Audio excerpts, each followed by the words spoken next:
Gandang tanghali guys, yan ang menu ko ngayon ay paksyo na yellow pen, yan.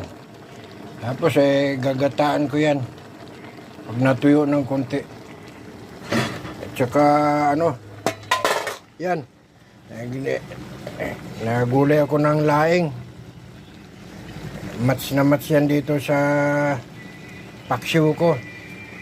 Diyan ko siya ilalagay pag na luto na yung paksyo ko. Ito, ang laing ko kaluluto ko lang. Ito, ang menu ko ngayong tanghali. Gandang umaga sa inyo, mga idol, mga followers ko, supporter, viewer. Gandang umaga po gandang tanghali sa inyo po. Yan ang menu natin ngayon, laing.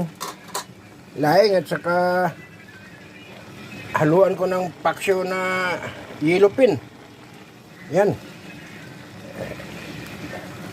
Nakahanda na yung gata po. Gataan ko siya ng kukumama. 3 pirasong kukumama ilagay ko. Yan, nilagyan ko pa lang ito ng isa pa lang. Mamaya pa yung dalawa. Paglagay ng paksyo. Thank you for watching mga idol.